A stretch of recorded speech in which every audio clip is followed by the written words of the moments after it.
ఈరోజు నేను సంఖ్యాకాండము తీసుకోవడం లేదు.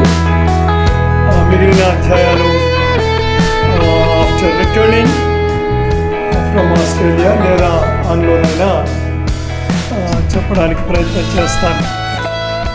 ఈరోజు నేను ఒక ప్రత్యేకమైన అంశము ఎన్నుకున్నాను. దేవుని ప్రణాళికలో ఇరాన్. ప్రస్తుతం ప్రపంచమంతా వినబడుతున్నటువంటి పేరు ఇరాన్. యుక్రెయిన్, రష్యా అవి మరుగున పడిపోయాయి. ఇప్పుడు ఇరాన్ అండ్ ఇజ్రాయెల్ చాలా యూట్యూబ్లో చాలా విషయాలు చెప్తున్నారు. ఇదిగో రేపే సంఘం ఎత్తబడుతుందని, రెండవ రాకడ వచ్చేస్తుందని, మూడవ ప్రపంచ యుద్ధం జరగబోతుందని. హెచ్కేఎల్ గ్రంథము 38, 39 అధ్యాయాలు చెప్పినటువంటి ఇరాన్ యుద్ధము ఇదే అని, హర్మగిద్దోన్ యుద్ధం అని. There are so many videos. అయితే ఇరాన్ గురించి బైబిల్ ఏం చెప్తూ ఉన్నది? ఇరాన్ విషయంలో దేవుడు ఎలాంటి ప్రణాళికను కలిగి ఉన్నాడు? When you reach the end, వర్తమానం చివరకు వచ్చినప్పుడు చాలా ఆశ్చర్యకరమైన విషయాన్ని మనం వింటాం. ఇరాన్ గురించి దేవుని యొక్క సంకల్పం. ఇంకా చాలా ఏమంటున్నారంటే, ఇశ్రాయేలు గెలిచి తీరుతుంది అంటున్నారు. ఇశ్రాయేల్ని ఎవరు ఏమి ముట్టుకోలేరు అని కూడా మాట్లాడుతూ ఉన్నారు. ఇరానే కాదు, రష్యా, నార్త్ కొరియా, లిబియా ఇవి అన్నీ కలిసి వచ్చినా కూడా ఇశ్రాయేల్ ఏమి చేయలేరు అని అందరూ మాట్లాడుతూ ఉన్నారు. ఇదంతా వాస్తవమేనా? వాస్తవమైతే ఎంత శాతము వాస్తవం, ఎంత శాతము మన యొక్క కల్పితం? ఇది కొద్దిగా ఆలోచన చేయాలని నేను కోరుతున్నాను. మీరు జాగ్రత్తగా వినండి. వెంటనే దీన్ని మన గ్రూప్లో కూడా, యూట్యూబ్లో వెంటనే పోస్ట్ చేస్తారు. Try to understand this. Don't be carried away by the YouTube ఏమంటారో వాటిని, సర్మన్స్ అంటారో, మీరు ఏమంటారో వాటిని యూట్యూబ్ భాషలో, అవి పక్కకి పెడదాం. And will see the scriptures. Bible చూద్దాం, బైబిల్ ఏం చెప్తుందో చూద్దాం. సో ఒకవేళ మీరు మ్యాప్ గమనిస్తే, ఇరాన్ చూడండి ఎంత పెద్దగా ఉందో. ఇరాక్ కూడా చాలా పెద్దగా ఉంది. ఇజ్రాయెల్ మేబీ మన గ్రేటర్ హైదరాబాద్ అంతుంటుందేమో. ఫైన్, మనందరికీ బాగా తెలుసు ఇదంతా కూడా. అయితే మీరు ఒక ఇరాన్ అండ్ ఇరాక్ పొజిషన్ని మాత్రం మీరు దయచేసి గమనించండి. సో ఇరాన్ యొక్క పాత పేరు బాగందరం తెలుసుకోవాలి. కొద్దిమందికి తెలుసు, కొద్దిమందికి తెలియదు. ఇరాన్ యొక్క పాత పేరు పర్షియా. పర్షియన్స్ అంటారు. మీకు ఒక మంచి పేరు జ్ఞాపకం చేస్తాను. మన దేశంలో ఒక పెద్ద పేరు మోసిన పర్షియన్ ఒక ఆయన ఉన్నాడు, టాటా జంషెడ్జీ అండి. మన ఇండియాలో, మనం హైదరాబాద్లో ఇరానీ హోటల్స్ చాలా ఫేమస్. ఇరానీ ఛాయ్ ఏమండి, వాళ్ళంతా పర్షియన్స్. వాళ్ళంతా కూడా పర్షియన్స్. రామ్నగర్ అని ఉంది ఇక్కడ. అక్కడ పార్సీ గుట్ట అని ఒక గుట్ట ఉంది, మీకు తెలుసో లేదో. పార్సీ గుట్ట అంటారు. అక్కడ ఒక పెద్ద బావి ఉంది. హైదరాబాద్లో కానీ చుట్టుపక్కల ఎక్కడైనా సరే ఈ పర్షియన్స్ లేదా ఇరానియన్స్ చనిపోతే, అంటే ఇరానియన్స్ అందరూ పర్షియన్స్ కాదండి. ఇప్పుడు వాళ్ళు చాలామంది, అంటే వాళ్ళందరూ పర్షియన్సే. చాలామంది ఇస్లాంలోకి వెళ్ళారు. బట్ కొద్దిమంది ఇంకా పర్షియా మతంలోనే ఉన్నారు, పర్షియన్ మతంలోనే ఉన్నారు. సో వాళ్ళు చనిపోతే ఆ పార్సీ గుట్ట మీదకి పార్సీ మతస్థులు అక్కడ తీసుకెళ్ళి అక్కడ ఒక బావి ఉంటుంది, అక్కడ ఒక చెక్క ఉంటుంది, దాని మీద పెట్టి వచ్చేస్తారు. పక్షులు వాళ్ళ శరీరాల్ని తినేయాలి. అంటే మేము చనిపోయినప్పుడు కూడా ఎవరికో వరకు ఉపయోగపడాలి. వీళ్ళు అగ్నిని పూజిస్తారు. అది ఇరాన్ యొక్క పాత పేరు పర్షియా. ఇస్లాం పుట్టిన తర్వాత చాలామంది ఇస్లాంలోకి వెళ్ళారు.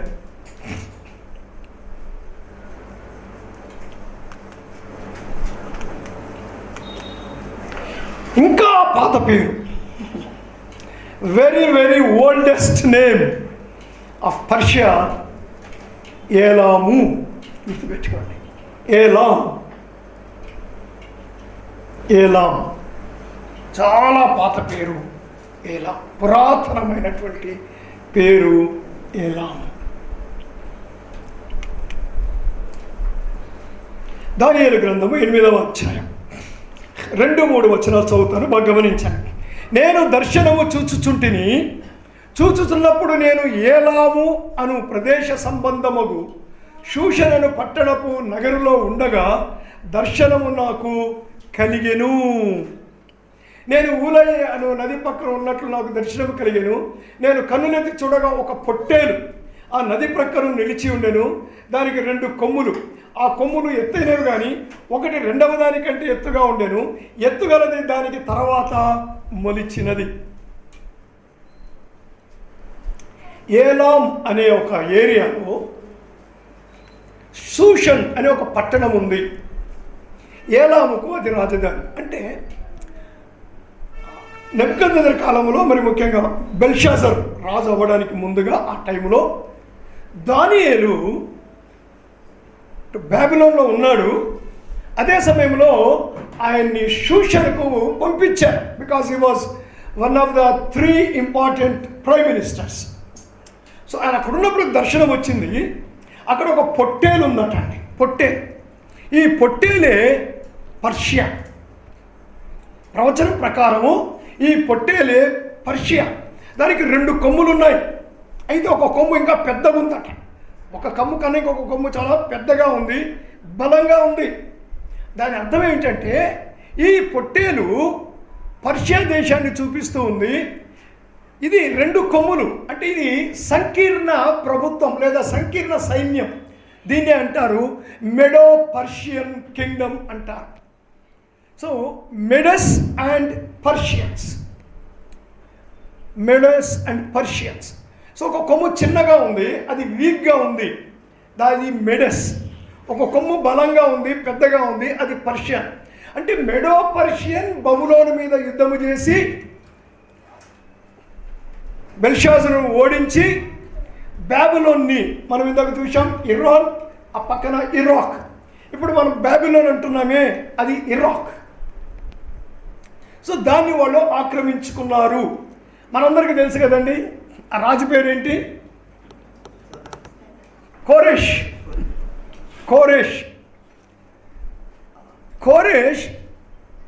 ఈ మిద్యానీయుడు. ఆ తర్వాత ఈ ఎస్టాబ్లిష్డ్ పర్షియన్ కింగ్డమ్, ఆ తర్వాత జనరేషన్స్. సో ఈ ఏలాము అన్నది దాని యొక్క పాత పేరు.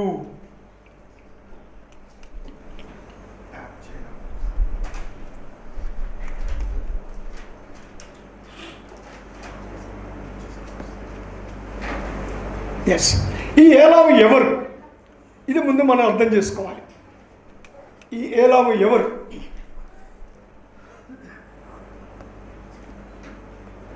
ఎస్, ఆది కాండము 10వ అధ్యాయం 22వ వచనాన్ని మనం చూస్తే, నోవహు ఆయన కుమారులు జలప్రలయం అందరూ కొట్టుకుపోయినారు, వీళ్ళు మాత్రమే మిగిలారు.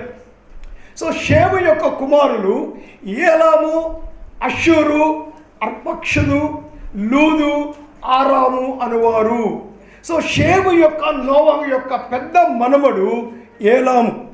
ఏలాము వంశములో నుంచి వచ్చినటువంటి వారే ఎలామీయులు.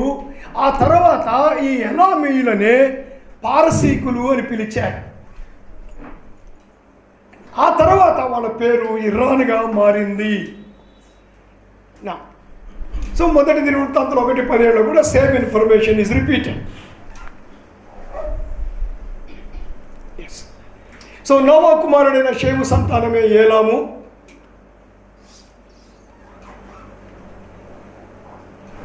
ఏలాము ఎలామీయులు, ఎలామీయులలో నుంచి ఏలాము వంశం వచ్చింది. వాళ్ళే ఆ తర్వాత పర్షియన్స్గా పిలువబడ్డారు. ఆ తర్వాత చరిత్రలో వీరినే ఇరానియన్స్ అన్నారు. ఇరానీయులుగా వీరి పేరు మార్చబడింది. ప్రాంతం ఎక్కడున్నారు అంటే వీళ్ళు సౌత్ వెస్టర్న్ ఇరాన్లో, అంటే నైరుతి ఇరాన్లో ఈ యొక్క ఏలాము అనేది ఉన్నది. సో అక్కడి నుంచి మిగిలిన స్థలానికి వీళ్ళు వ్యాపించినట్లు మనము అర్థం చేసుకోవచ్చు. సో షూషను ప్రాచీన ఏలాముకు రాజధాని. పర్షియన్ల యొక్క రాజధాని నగరాలలో షూషన్ ఒకటి. ఇది దానియేలు నివసించిన ప్రాంతం. మనందరికీ తెలుసు పర్షియన్ కింగ్డమ్ చాలా పెద్దది. ఈవెన్ అహష్వేరోషు ఎస్తేరు గ్రంథంలో చదివినప్పుడు ఇండియా వరకు, అంటే ఇటు వెస్ట్రన్ ఇండియా, ఆఫ్ఘనిస్తాన్, ప్రస్తుతం అనుకునే పాకిస్తాన్, దెన్ పంజాబ్, ఏమండి ఇంతవరకు వాళ్ళ యొక్క రాజ్యము వ్యాపించి ఉంది. 3 పెద్ద సెంటర్స్ వాళ్ళకు ఉన్నాయి, 3 ప్రధానులు, అందులో దానియేలు ముఖ్యుడు. సో దానియేలు షూషన్ పట్టణంలో ఈ వాస్ స్టేషన్. అది మనందరికీ తెలిసినటువంటి చరిత్ర. సో ప్రాచీన అంతర్జాతీయ యుద్ధం ఇది మారటం లేదు. Right now listen. ఆదికాండము 14వ అధ్యాయం 1 నుంచి 5 వచనాలు చదువుతున్నాను, బాగా గమనించండి. నారు రాజైన అమ్రాపేలు, ఎల్లాసరు రాజైన అర్యోకు, ఏలాము రాజైన కదర్లయోమెరు, గోయేయుల రాజైన తిదాలు అనువారి దినములలో వారు సొదొమ రాజైన బెరాతోను, గొమొర్రా రాజైన బిర్షాతోను, అద్మా రాజైన షీనాబుతోను, సెబాయియుల రాజైన షేమెబెరుతోను, సోయరును బెలరాజుతోను యుద్ధము చేసిరి. వీరందరూ ఉప్పు సముద్రమైన సిద్ధుము లోయలో ఏకముగా కూడిరి. 12 సంవత్సరములు కదర్లయోమెరుకు లోబడి 13వ సంవత్సరము తిరుగుబాటు చేసిరి. 14వ సంవత్సరమున కదర్లయోమెరును అతనితో కూడిన రాజులను వచ్చి అష్తారోతు, కర్నాయిములో, రెఫాయిములను, హాములో, జుజుయులను, షావే క్రియాతయిము మైదానములో. సరే, ఆ తర్వాత మనం చదువుదాం. ఇక్కడ జరిగింది ఏమిటంటే అండి, ఒకవేళ ప్రపంచ యుద్ధము అని చెప్పాలి అంటే ఇది first world war, the ancient first world war, international war. ఇది ఏలాము రాజైన కదర్లయోమెరు యొక్క ఆధీనంలో, నాయకత్వంలో జరిగింది. అక్కడ ఉన్నటువంటి చిన్న చిన్న రాజ్యాలన్నీ కూడా కదర్లయోమెరుకు లోబడి పన్ను కడుతూ ఉండేవారు 12 సంవత్సరాలు. 13వ సంవత్సరంలో వీళ్ళు తిరుగుబాటు చేశారు. వీళ్ళు తిరుగుబాటు చేసినప్పుడు ఏం చేశారంటే ఈ ఏలాము రాజు, అంటే ఏలాము అంటే చెప్పాం కదా పర్షియా యొక్క, ఇరాన్ యొక్క పాత పేరు.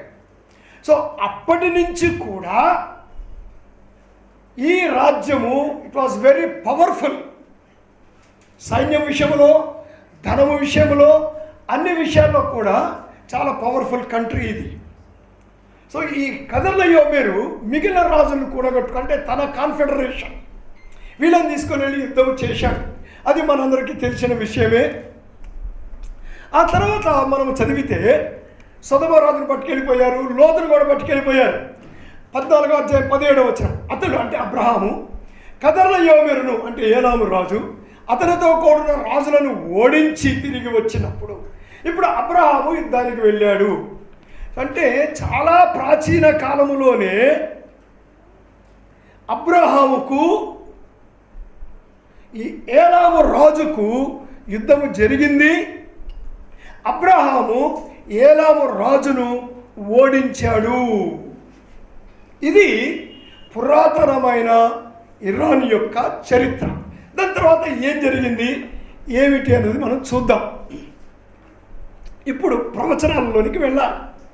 ఇరాన్ గురించి యెషయా ఏమని ప్రవచిస్తూ ఉన్నాడు? నేను బుక్ వైజ్ వెళ్తున్నానండి, తర్వాత మనం క్రొనాలజికల్గా అరేంజ్ చేసుకుందాం. యెషయా గ్రంథము 11వ అధ్యాయం 11వ వచనం. ఆ దినమున శేషించు తన ప్రజల శేషమును అష్షూరులో నుండి, ఐగుప్తులో నుండి, పత్రోసులో నుండి, కూషులో నుండి, ఏలాములో నుండి, షీనారులో నుండి, హమాతులో నుండి, సముద్ర ద్వీపములో నుండి విడిపించి రప్పించుటకు యెహోవా రెండవ మారు తన చెయ్యి చాపును. బాగా వినండి. ఇశ్రాయేలు ప్రజలు ఇన్ని ప్రదేశాలలో చెదిరిపోయి ఉన్నారు. అష్షూరు, ఐగుప్తు, పత్రోసు, కూషు, ఎలాము, షీనారు, హమాతు, ఇంకా సముద్ర ద్వీపాలు, వీటన్నిటిలో చెదిరిపోయి ఉన్నారు. ఇప్పుడు దేవుడు ఏం చేయబోతున్నాడంటే, ఈ ప్రదేశాల్లో ఉన్నటువంటి ఇశ్రాయేలీయులను దేవుడు తన చెయ్యి చాపి రెండవ మారు, మా గుర్తుపెట్టుకోండి ఈ వర్డ్, రెండవ మారు వారిని తీసుకొని వస్తాడు. మొదటి మారు ఎప్పుడు వెనక్కి తీసుకొచ్చాడు? మొదటి మారు యూదులు ఆల్మోస్ట్ BC 586, 36 గుర్తులేదు నాకు. I'm poor in remembering the numbers. యూదుల్ని నెబుకద్నెజరు చెరలోకి తీసుకుని వెళ్ళిపోయినాడు. 70 ఏళ్ల తర్వాత మొదటిసారి దేవుడు వారిని తీసుకొచ్చాడు. అయినప్పటికీ కూడా ఇరాన్లో లక్షల మంది ఉన్నారు, ఇరాక్లో లక్షల మంది ఉన్నారు. బహుశా మీరు ఈ మధ్య నెతన్యాహు ఇచ్చిన స్పీచ్ చదివితే ఇరాన్లో ఎంతమంది యూదులను చంపారు, ఇరాక్లో ఎంతమందిని చంపారు, సౌదీ అరేబియాలో ఎంతమందిని చంపారు, ఇంకా అనేక జర్మనీలో ఎంతమందిని చంపారు, పోలాండ్లో, హంగరీలో, జెకోస్లోవేకియాలో, హంగరీలో, సముద్ర ద్వీపవాసు, యూరప్.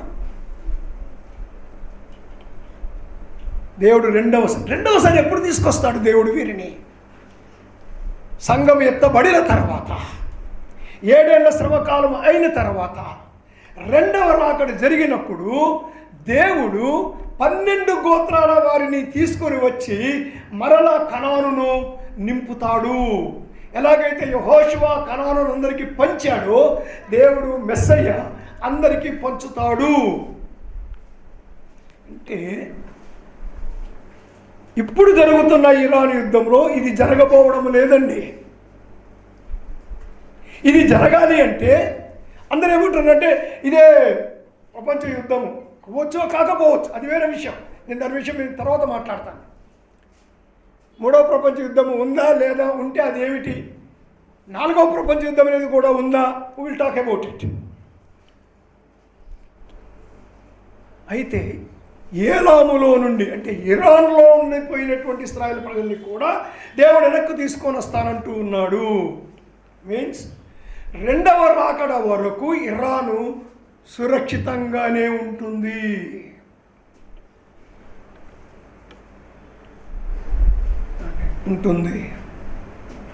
యుద్ధాల ద్వారా పాడవచ్చేమో కొంతవరకు అక్కడ ఇక్కడ.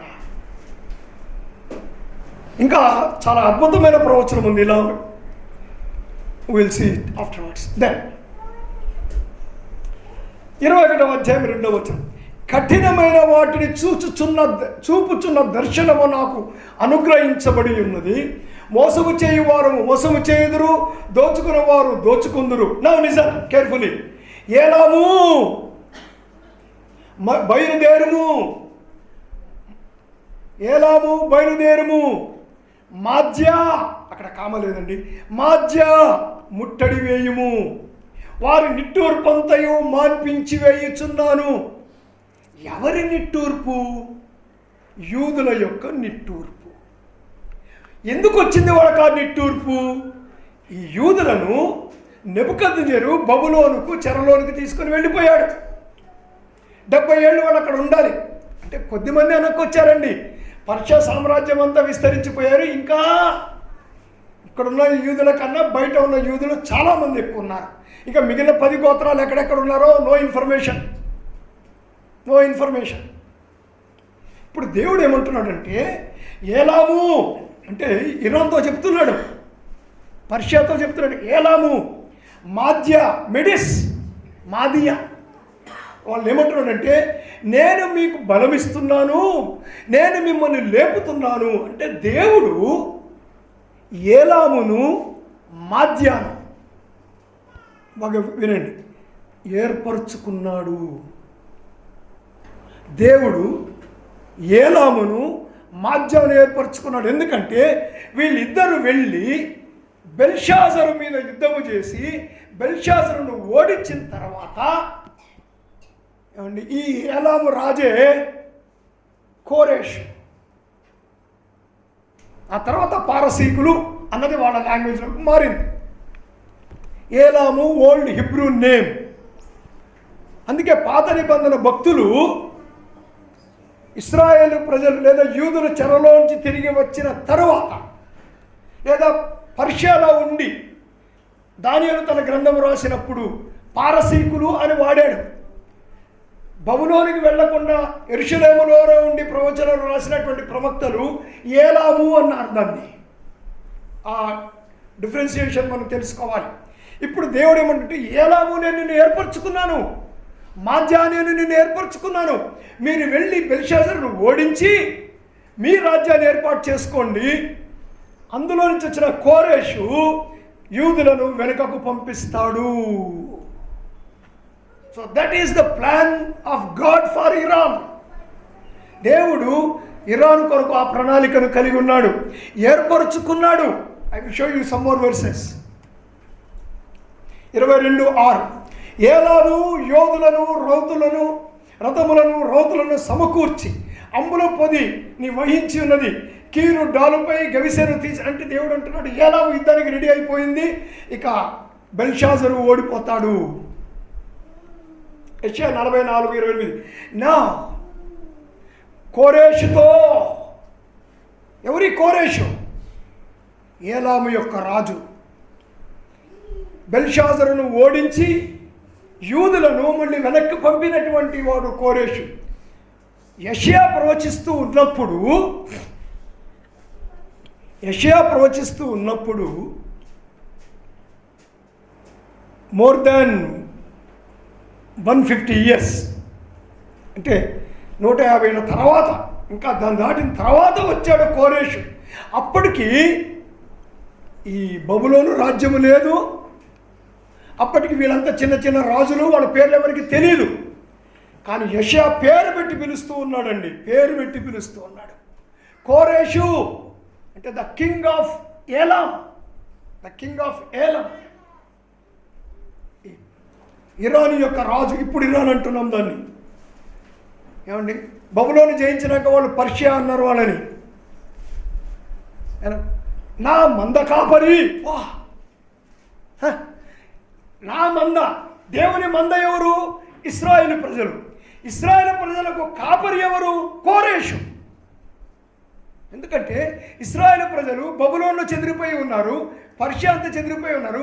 వాళ్ళ రాజు కోరేషు. దేవుడు అంటున్నాడు కోరేషు నేను నిన్ను దానికి రాజుగా నియమించబోతున్నాను. I have ordained you.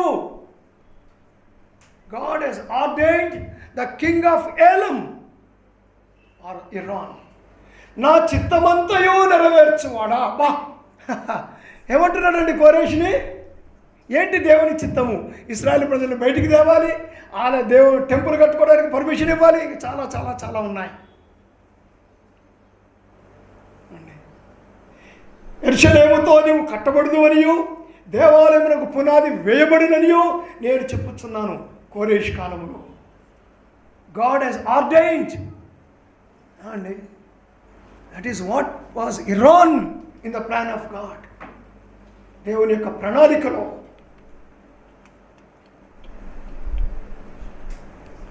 45:1-4 అతని పక్షమున జనులను జయించుటకు నేను అతని కుడి చేతులు పట్టుకొని ఉన్నాను.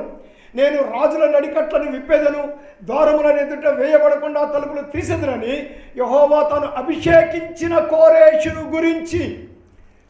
హిబ్రూ వర్డ్ ఏంటో తెలుసండి? ఇక్కడ అభిషేకించిన మెస్సయ్య.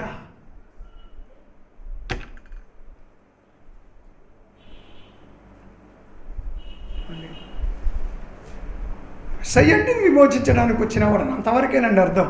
దాన్ని మనం ఎక్కువ లాగకూడదు కానీ అక్కడ. కానీ దేవుడిని నేను అభిషేకించాను. ఏలాము యొక్క రాజు కోరేషును నేను అభిషేకించాను. 4వ వచనం, నా సేవకుడిని యాకోబు నిమిత్తము నేను ఏర్పరచుకుని ఇశ్రాయేలు నిమిత్తము నేను నీకు పేరు పెట్టి నిన్ను పిలిచి తిని. అంటే దేవుడు ఇరాన్ని తన ప్రజల కొరకు ఏర్పరచుకున్నాడట.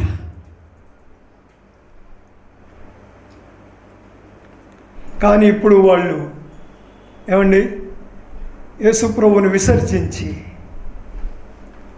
బైబిల్ దేవుని విసర్జించి, ఏ దేవుడైతే వారిని పైకి తీసుకెళ్ళి అక్కడ నిలబెట్టాడో వాళ్ళు ఇస్లాంగా మారిపోయిన తర్వాత they became the enemies of God's children.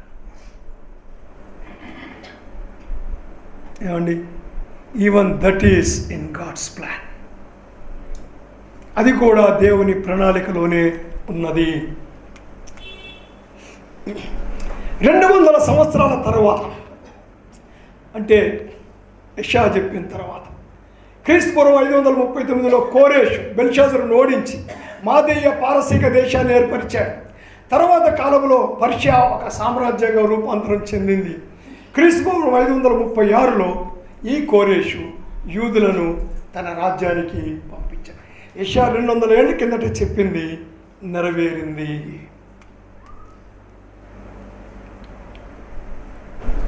Right, ఇప్పుడు దానియేలు ప్రవచనాల దగ్గరకు వద్దాం. దానియేలు ప్రవచనాలు, దానియేలు 3:22-32. ఆ ప్రతిమ యొక్క శిరస్సు మేలిమి బంగారమయమైనది, దాని రొమ్మును భుజములను వెండివి. సో నెబుకద్నెజరుకు ఒక పెద్ద కళ వచ్చింది, అందులో ఒక పెద్ద విగ్రహం ఉంది. దానియేలు చెప్పాడు, అయ్యా బంగారు శిరస్సు చూశావు, అది నువ్వే. Babylonian Kingdom, neo Babylonian Kingdom అంటాం దాన్ని, నవీన బబులోను సామ్రాజ్యం. ఆ తర్వాత రొమ్ము 2 భుజాలు వెండివి. సో 2 భుజాలు అంటే మెడో పర్షియన్ కింగ్డమ్. సో ఎడమ భుజము కాస్త బలహీనంగా ఉంది, అది మాదియా. కుడి భుజము చాలా బలంగా ఉంది, అది పర్షియా. తర్వాత మాదియా డిసింటిగ్రేట్ అయిపోయింది, పర్షియాగా మిగిలిపోయింది.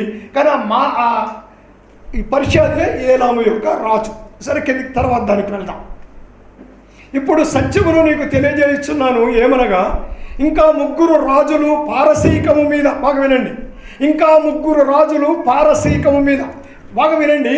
యెషయా కానీ ఇర్మియా కానీ ఏలాము ఏలాము ఏలాము అన్నారు. దానియేలు ఒక్కడే పారసీకం అన్నాడు. ఆ తర్వాత వచ్చిన ఎజ్రా, ఆ తర్వాత వచ్చిన జకర్యా పారసీకం.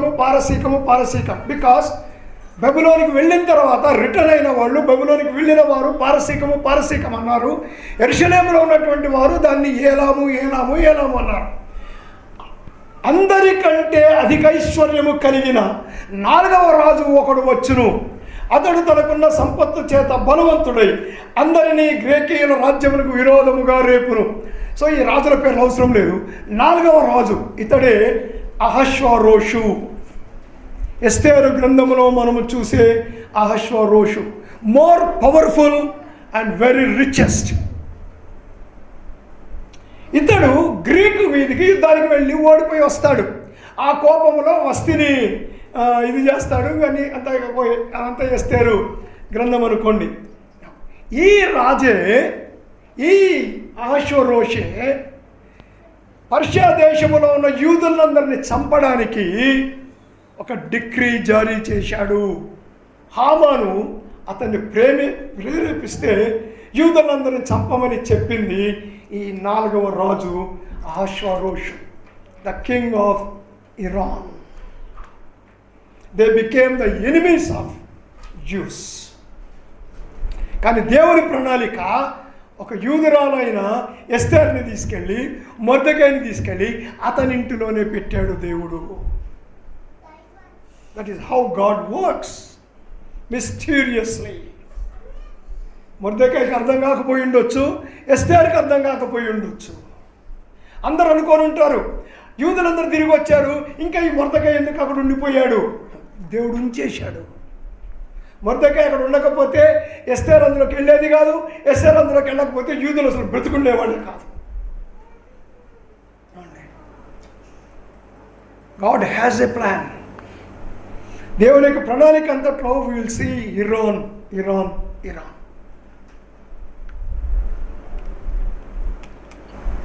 నాలుగవ రాజు అశ్వరోషు ఇతడు యూదుల్ని చంపాలని చెప్పాడు. నా ఏహెచ్కేలు ప్రవచనాలు దగ్గరికి వెళ్తున్నాం ఇప్పుడు, జాగ్రత్తగా గమనించండి. 38:1-5. మరియు యెహోవా వాక్కు నాకు ప్రత్యక్షమై ఇలాగ సెలవిచ్చెను, నరపుత్రుడా, మాగోగు దేశపు వాడుగు గోగు అనగా రోషులకు మెషకును తుబాలునకును అధిపతి అయిన వానితో అభిముఖుడవై అతని గూర్చి ఈ మాట ఎత్తి ప్రవచింపుము. ప్రభు అయిన యెహోవా సెలవిచ్చినదేమనగా, రోషులకు మెషకును తుబాలునకును అధిపతి అగు గోగు, నేను నీకు విరోధులై ఉన్నాను. నేను నిన్ను వెనుకకు త్రిప్పి నీ దవడలకు గాలములు తగిలించి నిన్ను నీ సైన్యమంతటిని గుర్రములను నానా విధములైన ఆయుధములను ధరించి నీ రౌతులందరినీ కవచములను డాలును ధరించి ఖడ్గములు చేత పట్టుకుని వారిని అందరినీ మహాసైన్యముగా బయలుదేరదీశాను.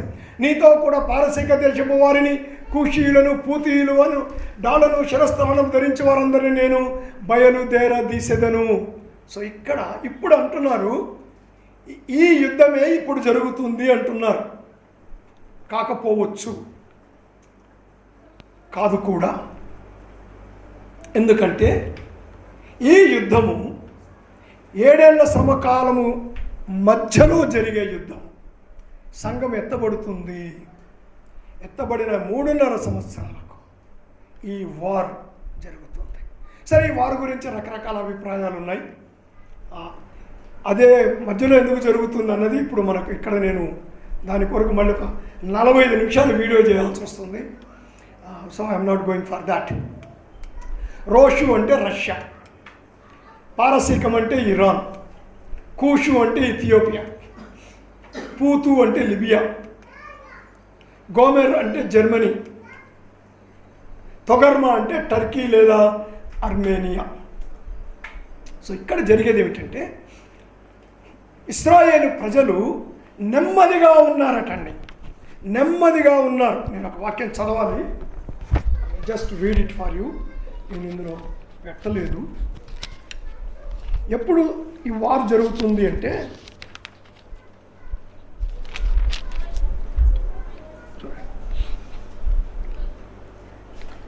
11వ వచనం, నీవు దురాలోచన చేసి 38:11 ఇట్లా, నేను ప్రాకారములు లేని, బాగా వినండి, ప్రాకారములు లేని గ్రామములు గల దేశము మీదికి పోయేదను, ప్రాకారములను అడ్డగడియలను గవనులు లేని దేశము మీదికి పోయేదను, నిమ్మడముగాను నిర్భయముగాను నివసించు వారి మీదికి పోయేదను. అంటే దిస్ ఈజ్ కాల్డ్ నార్దరన్ ఫెడరేషన్, ఉత్తర సంకీర్ణ సైన్యం. క్రీస్తు విరోధి యూరప్లో నుంచి పరిపాలిస్తూ ఉన్నాడు. అర్స్ట్ వైల్ రోమన్ ఎంపైర్, ప్రాచీన రోమా సామ్రాజ్యములో నుంచి వస్తాడు, యూరప్ నుంచి పరిపాలిస్తున్నాడు. ఈజ్ ఎ వెస్ట్రన్ ఫెడరేషన్ అంటాం. పశ్చిమ దేశాల సంకీర్ణ సైన్యాన్ని క్రీస్తు విరోధి లీడ్ చేస్తున్నాడు, అంత్యక్రీస్తు లేదా anti Christ. But that fellow is in Europe. క్రీస్తు విరోధి సాతాను ఆత్మచేత నడిపించబడుతూ ఉన్నాడు. వీడికి యెరూషలేము కావాలి, యెరూషలేములో దేవాలయంలో తాను ఆరాధన పొందాలి, అది వాడి యొక్క కోరిక.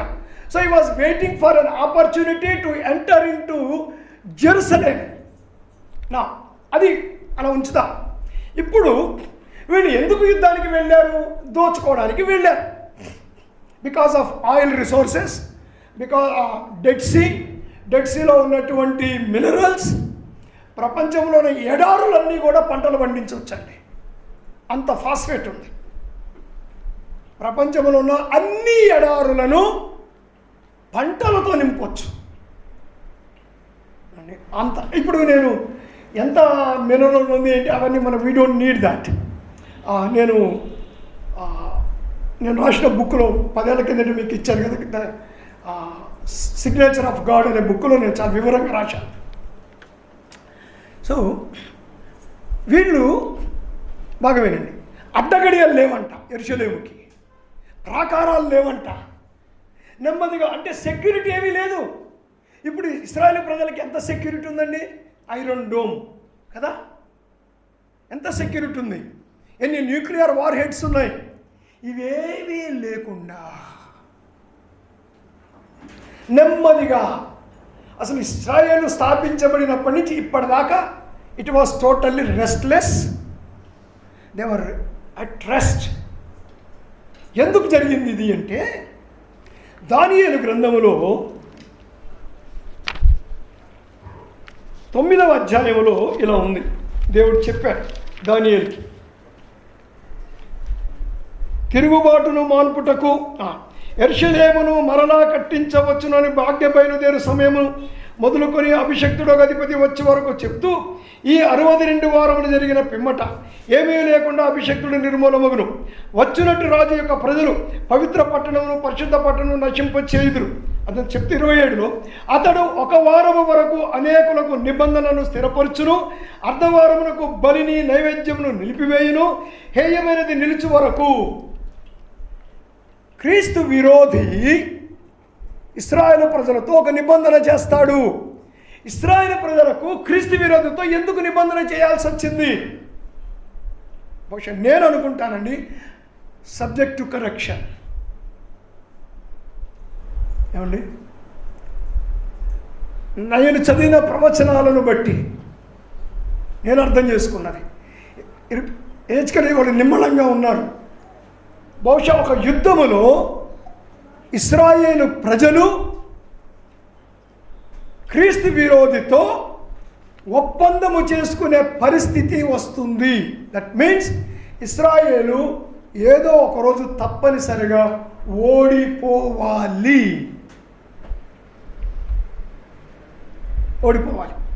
చేతులు ఎత్తేయాలి Israel. I want peace, I want peace, let somebody come and negotiate. అప్పుడు క్రీస్తు విరోధి ఎంటర్ అవుతాడు.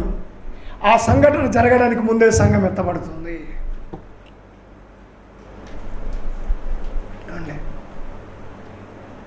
అప్పుడు క్రీస్తు విరోధి పీస్ కదా, హీ గివ్స్, తెల్ల గుర్రం మీద వస్తాడు. He establishes peace all over the world.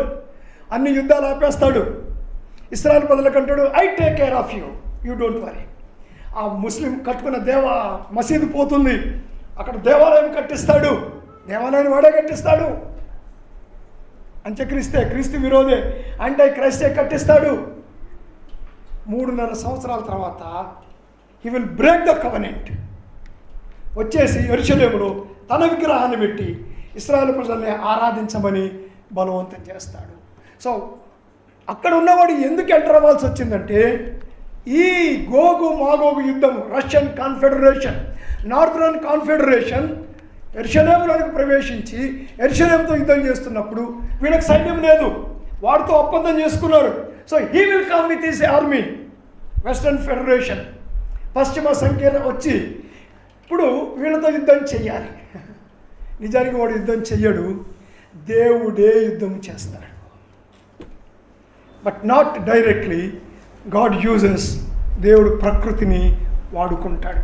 సెబావారును, దదాను వారును, తర్షీషు వర్తకులను, కొదమ సింహముల వంటి వారైన దానిని నిన్ను చూచి, సొమ్ము దోచుకున్నటకు వచ్చితివా, దోపు దోచుకున్నటకు సైన్యం సమకూర్చితివా, బహుగా దోపు దోచుకొని వెండి బంగారములను దోచుకుని పోవటకు వచ్చితివా అని నిన్ను అడుగుదురు. తర్షీషు వారు బ్రిటన్, దాని పిల్లలు కొదమ సింహాలు America. Nobody will help Israel. వాళ్ళు పొలిటికల్ స్టేట్మెంట్స్ చేస్తారు. ఓ మేము గర్హిస్తున్నాము, we condemn this attack, who cares. ఎందుకంటే ఆ టైంకి బ్రిటన్, అమెరికాలు వీక్ అయిపోతాయి. ఇప్పటికే చూస్తున్నాం, చైనా అన్న, రష్యా అన్న, ఇప్పుడు అమెరికా, బ్రిటన్లు భయపడే స్థితిలో ఉన్నారు. రష్యా అంటే భయపడే స్థితిలో ఇంత ముందులాగా లేరు. సెల్ఫ్ డిఫెన్సివ్ మోడ్లోకి వచ్చేసారు వీళ్ళు. ఇప్పుడు మనం చూస్తున్నామండి. ఇఫ్ యూ ఒకవేళ 15 సంవత్సరాల కిందట నేను రాసిన బుక్ చదివి ఉంటే నేను అప్పుడే రాశాను, అమెరికా, బ్రిటన్లు చైనాను, రష్యాను చూసి భయపడతాయని. ఏమండి, దానికి పెద్ద జ్ఞానం అవసరం లేదండి. If we understand Bible prophecy, what is written in the Bible, if we understand, that is enough.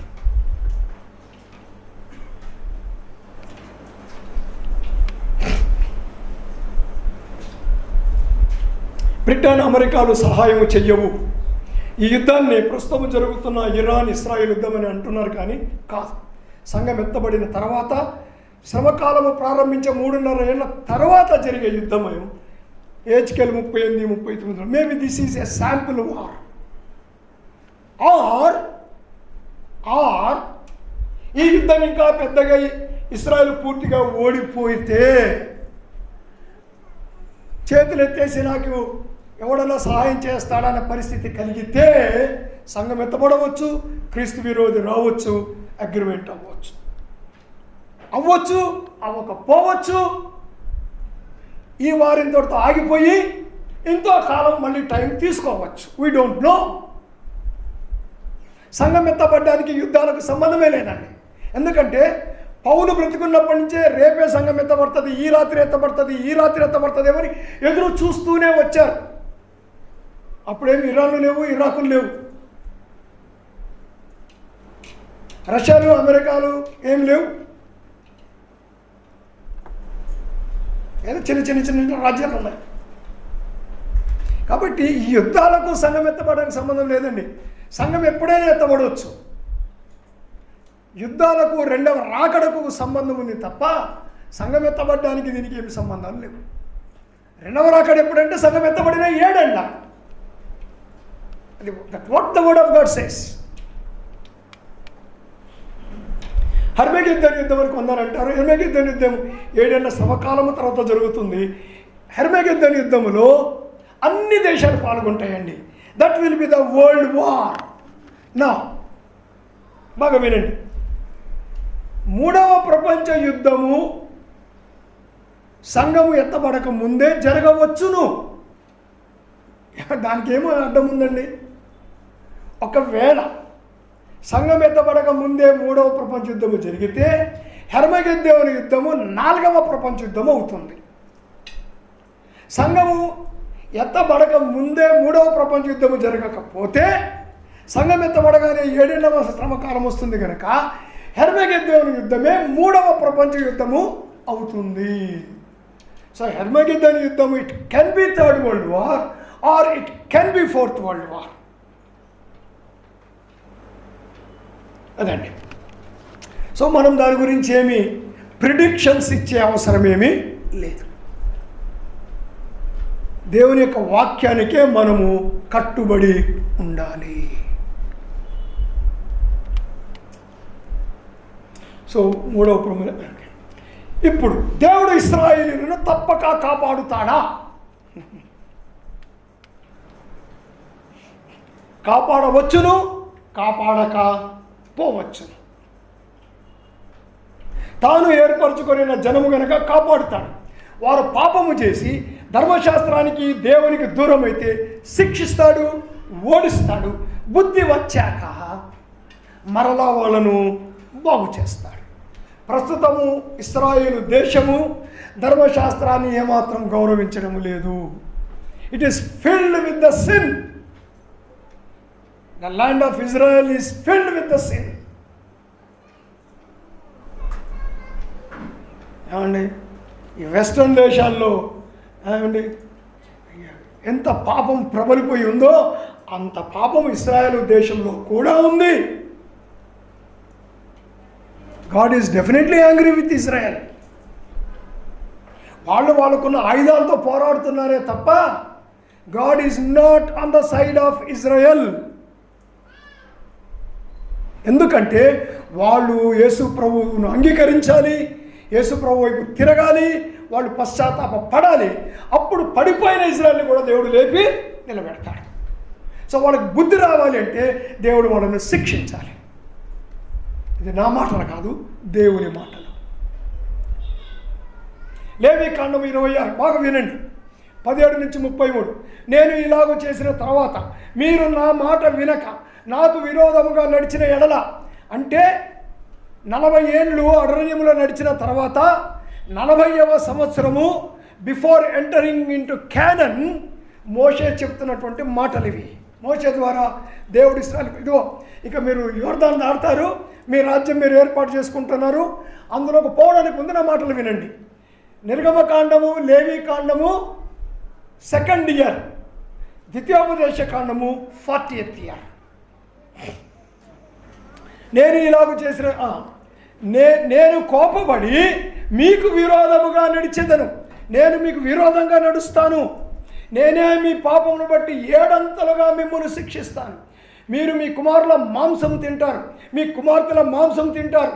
నేను మీ ఉన్నత స్థలములను పాడు చేస్తాను, మీ విగ్రహాలను పడగొడతాను, మీ బొమ్మలు పీనుగుల మీద మీ పీనుగులను పడవేయించదను. నా మనస్సు మీ అంత అసహ్యపడును. నేను మీ పట్టణములను పాడు చేసేదను, నేను మీ పరిశుద్ధ స్థలములను పాడు చేసేదను. మీ సువాసన గల వాటి సువాసనను ఆగ్రహింపను. నేను మీ దేశమును పాడు చేసిన తర్వాత దానిలో కాపురముండు మీ శత్రువులు దాన్ని చూచి ఆశ్చర్యపడుదురు. ఆ జనంలోని మిమ్మల్ని చెదరగొట్టి మీ వెంట కత్తి దూసెదను. మీ దేశము పాడైపోవును, మీ పట్టణములు పాడైపోవును. 3 సార్లు దేవుడి పని చేశాడండి, 3 సార్లు చేశాడు. అష్షూరీయులు వచ్చి 10 గోత్రాలు, మీకు అందరికీ తెలుసు, ఇశ్రాయేలు దేశము 2 భాగాలు, ఉత్తర దేశము దక్షిణ దేశము. 10 గోత్రాల ఉత్తర దేశాన్ని సమూల నాశనం చేసేసారు అష్షూరీయులు వచ్చి. ఇప్పుడు ఆ 10 గోత్రాలు ఎక్కడున్నాయో కూడా ఎవరికి తెలియదండి. నాశనం చేశాడు దేవుడు. 2వసారి నెబుకద్నెజరు వచ్చి పట్టణాన్ని కూలగొట్టాడు, దేవాలయాన్ని కూలగొట్టాడు, పట్టణాన్ని కాల్చి పారేశాడు. దేవుడు 2వసారి శిక్షించాడు. దేవుడు 3వసారి శిక్షించాడు. AD 70లో టైటస్ చక్రవర్తి, టైటస్ అప్పటికి చక్రవర్తి కాదు, టైటస్ సైన్యాధిపతి టెక్నికల్గా, ఆ తర్వాత వెళ్ళి చక్రవర్తి అవుతాడు. సో టైటస్ చక్రవర్తి వచ్చి 70లో యెరూషలేములో ఉన్న దేవాలయాన్ని కూడగొట్టాడు, ఇశ్రాయేలు ప్రజలను యూదుల్ని చెరబట్టుకుని పోయాడు, అనేక మందిని సిలువ వేశాడు 3 times. ఏమండి, 4వసారి చేయడానికి దేవుడికి ఏమి ఇబ్బంది లేదండి. దేవుడు మళ్ళీ లేపుతాడు. ఎప్పుడు? when they turn towards God.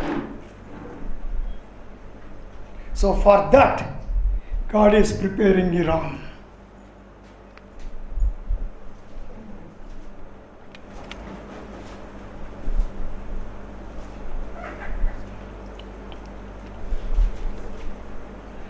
వారు నాకు విరోధముగా తిరుగుబాటును, అదే నేను చెప్పాను, దోషమును ఒప్పుకొని అప్పుడు నా నిబంధన జ్ఞాపకం చేసుకుందును, నా నిబంధన జ్ఞాపకం చేసుకుంటాను, నా దేశాన్ని కూడా జ్ఞాపకం చేసుకుంటాను.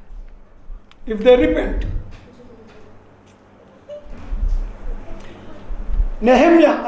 నెతన్యాహు ఇచ్చిన స్పీచ్లోది ఒక చిన్న భాగం. వెరీ రీసెంట్, ఈ వీక్లో నెతన్యాహు ఇచ్చిన speech. Our Jerusalem has been attacked 52 times. Till now it has been besieged 23 times. It has been broken 39 times. It has destroyed thrice. It has been occupied 44 times.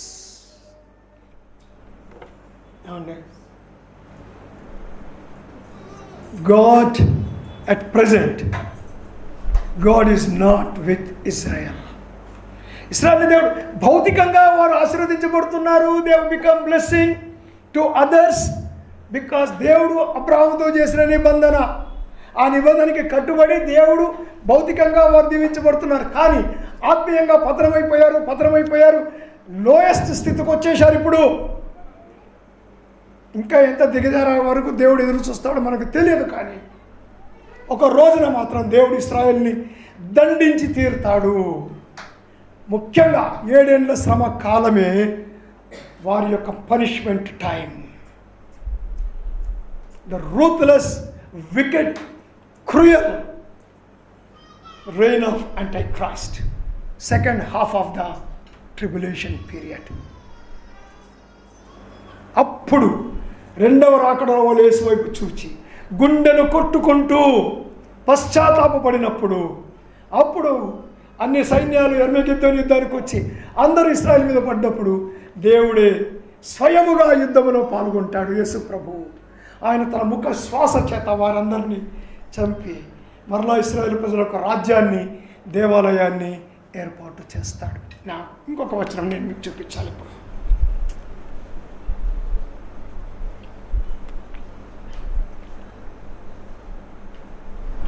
Taking time.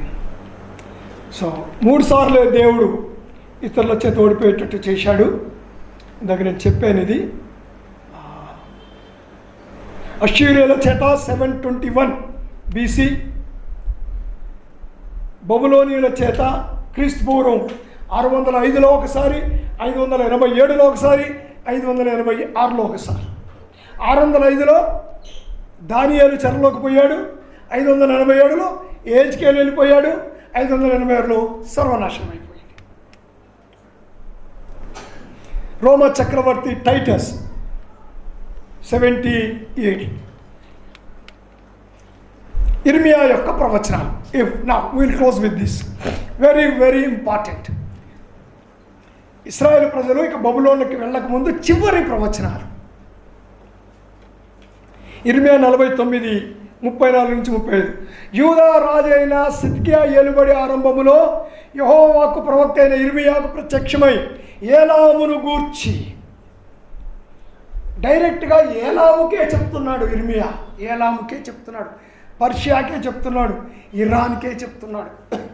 ఇలాగ సెలవిచ్చాను. సైన్యములకు అధిపతి యెహోవా సెలవిచ్చినదేమనగా, ఏలాము యొక్క బలమునకు ముఖ్య ఆధారమైన వింటిని విరుచుచున్నాను. 4 దిశల నుండి 4 వాయువులను ఏలాము మీదికి రప్పించి, 4 దిక్కుల నుండి వచ్చి వాయువుల వెంట వారిని చెదరగొట్టుదును. వెలివేయబడిన ఏలాము వారు ప్రవేశింపని దేశం ఏదియో ఉండదు. ఒకరోజు రాబోతుంది, Iran will enter into Israel for war. God is going to punish Iran. పూర్తిగా సర్వనాశనం చేసేస్తాడు దేవుడు ఇరాన్ ఒక రోజున. But not now. They have to enter into Israel. అది 7 ఏళ్ల శ్రమ కాలం యొక్క చివరిలో జరిగే సంగతి. దానికి చాలా ప్రవచనాలు ఉన్నాయి, టైం సరిపోదు. That is totally a different topic. నా ఇంకో వచనం చూపిస్తాను ఇప్పుడు, చాలా జాగ్రత్తగా వినాలి మీరు. నా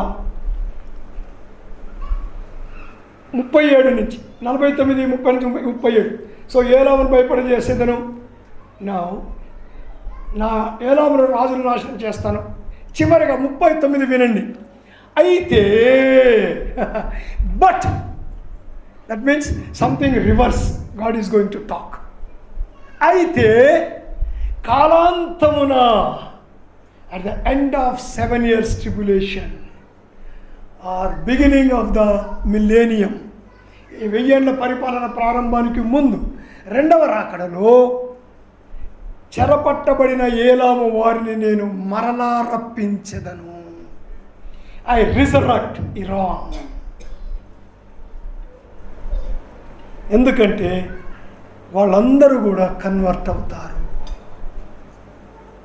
the whole world will convert. దేవుడు ఇరాన్ గురించి ప్రత్యేక, ఎందుకంటే దేవుడు ఇరాన్ని చాలా వాడుకున్నాడండి ఇశ్రాయేలు విషయంలో. సో దేవుడు ఇరాన్ మీద ప్రత్యేకమైన కనికరం చూపించి ఏలాము నాశనం చేస్తాడు దేవుడు. కానీ ఒక రోజున in the end of the world, అంటే 7 ఏళ్ల శ్రమకాలం తర్వాత, God will rise you up. దేవుడు నిన్ను మరలా రప్పిస్తాడు, తన బిడ్డలుగా నిన్ను మార్చుకుంటాడు. 1000 ఏళ్ల పరిపాలన అనేక మంది అన్యులు దేవుణ్ణి ఆరాధిస్తారు, యేసుప్రభు వైపు తిరుగుతారు, యెరూషలేముకు వచ్చి బలులు అర్పించి దేవుణ్ణి ఆరాధించి మళ్ళీ వారి వారి దేశాలకు వాళ్ళు వెళ్ళిపోతారు. సో దేవుని యొక్క ప్రణాళికలో ఇరాన్ 1000 ఏళ్ల పరిపాలనలో ఉంటుంది. వారందరూ కూడా యెహోవా దేవుని యందు విశ్వాసం ఉంచి వారు యెహోవా దేవునిని ఆరాధించి they all convert into Christians. That is what going to happen in the future. That is the plan of God for Iran. So ఇరాన్ను దేవుడు కఠినంగా శిక్షిస్తాడు, చెదరగొడతాడు. 7 ఏళ్ల శ్రమకాలము తర్వాత సహస్రాబ్దిలో వారిని మరలా సమకూర్చుతాడు. వారు విశ్వాసులుగా మారుతారు. సో అందరం లేచి నిలబడినట్లయితే ప్రార్థన చేసుకొని కూడిక ముగించుకుందాం.